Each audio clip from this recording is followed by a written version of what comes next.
नमस्कार मित्रों। PSSM blessings परिवार से मैं मिशा गुप्ता लेना मरियम जी की पुस्तक रुक्मणी और कालचक्र का फेर के ऑडियो 151 में आप सबका हार्दिक स्वागत करती हूँ। पिछली कड़ी में हमने सुना कि राजा अब द्वापर युग में एक ब्राह्मण के रूप में आता है और वह कंदरा में तपस्या करता है, जहाँ उसे श्री कृष्ण दर्शन देते हैं। आइए अब आगे सुनते हैं। जब उसने ऐसा कहा तो मेरे नेत्र खुले रह गए। मेरे मन में श्री कृष्ण के प्रति अपार श्रद्धा थी, परंतु मैं कल्पना नहीं कर सकती थी कि किसी को वास्तव में उनके दर्शन होंगे। कृष्ण ने कहा कि वह उसे वरदान देंगे। उस क्षण उसे सीता द्वारा कही गई बात स्मरण हो आई कि जब उसकी स्मृतियां वापस आएंगी तो वह उस सेविका से दोबारा मिलेगा, और इसलिए उसने इस महिला को देखने के लिए कहा यदि वह उस समय पृथ्वी पर थी। वह निश्चित नहीं था कि ऐसा क्यों है, किंतु उसने यही वरदान मांगा था। कृष्ण ने संकेत दिया कि यह संभव है, परंतु कहा कि वह उसके साथ केवल एक रात ही बिता सकता है। उन्होंने यह भी अनुरोध किया कि वह उसे अपना नाम न बताए, ताकि वह बाद में उसे ना खोजे। उसने उन अनुबंधों को स्वीकार कर लिया। क्या वे मिले? मैंने जिज्ञासावश पूछा। वह मुस्कुराया। वे मिले, एक रात की अवधि के लिए। जब कृष्ण ने उसे वरदान दिया तो वह महान युद्ध से ठीक पहले था। ब्राह्मण उस क्षेत्र में था जहां दुर्लभ औषधीय पौधे थे, और उसके मन में पौधों को इकट्ठा करने और उन्हें मैदान में लाने का विचार आया, जहां शीघ्र ही युद्ध लड़ा जाना था। पहाड़ों से नीचे की यात्रा करने पर उसे पता चला कि युद्ध पहले ही छिड़ चुका है, और रुक्मणी कई घायल क्षत्रियों का एक भिन्न स्थान पर चिकित्सा कर रही थी, और इसलिए वह उस दिशा में चलने लगा। वह लंबे समय से कृष्ण की उस महान किंतु रहस्यमयी पत्नी की एक झलक देखना चाहता था, जिसके विषय में न्यूनतम जानकारी थी। मार्ग में वह एक वन में खो गया, और वहां उसे वह मिल गई जिससे वह मिलना चाहता था। वह भी खो गई थी और अकेली थी, अपने भाई की खोज कर रही थी जो युद्ध में घायल हो गया था। उसने उसे रोते हुए पाया, और उसका रोना उसके हृदय को भेद गया। क्या वह युवा और सुंदर थी? मैंने पूछा। वह मनोरंजन से मुस्कुराया और बोला, वे दोनों अधेड़ आयु के थे।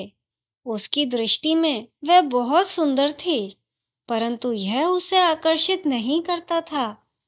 यह एक प्राचीन बंधन था, और जब उन्होंने कई घंटे बातें की, जब उसने अपने जीवन के कई संघर्षों को साझा किया, तो उसके लिए उसकी भावनाएं जागृत हो गईं।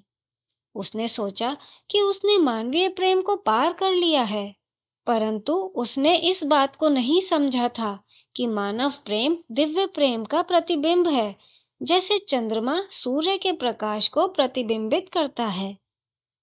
उसने उसे बताया कि जब वह 8 वर्ष की थी तो उसकी माँ ने उसे और उसके पिता को कैसे छोड़ दिया था, कैसे उनके कलाकारों के समुदाय के मुखिया, एक दुष्ट शक्तिशाली वृद्ध व्यक्ति ने मांग की थी कि उसका विवाह उससे कर दिया जाए।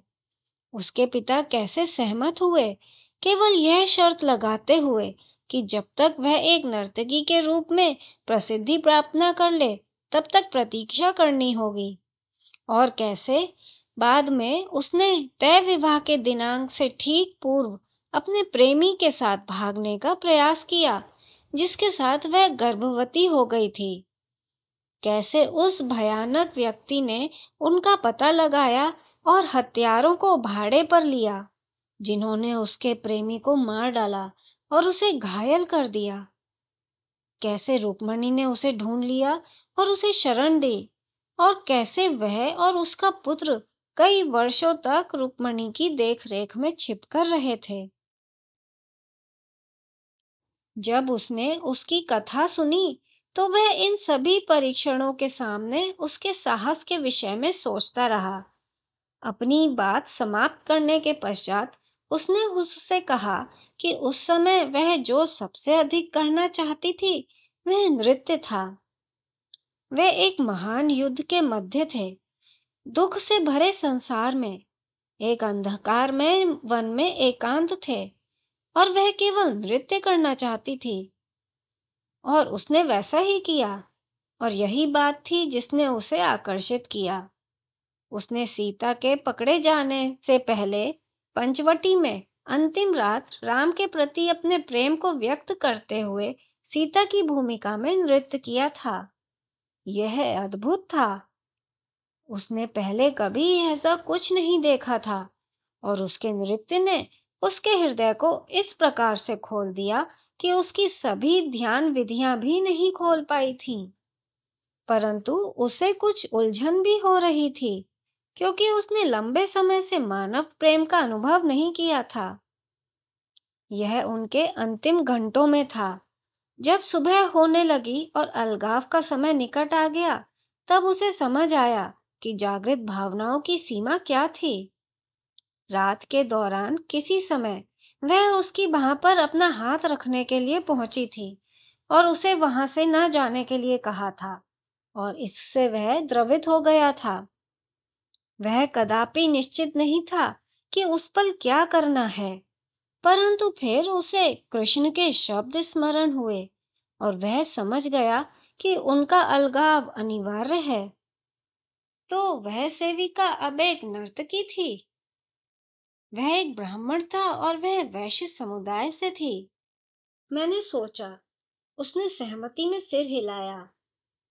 कई जन्मों के माध्यम से उसकी यात्रा ने उसे कलाकारों के समुदाय में पहुंचा दिया था। अगली प्रातः उसने उसके घायल भाई को ढूंढने में उसकी सहायता की और फिर वहां से निकल गया और रुक्मणी को औषधीय पौधे देने के लिए चल दिया।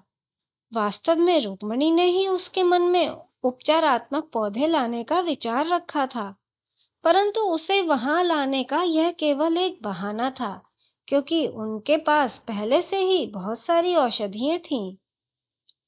मित्रों, आगे की कहानी जारी रहेगी अगली कड़ी में। धन्यवाद।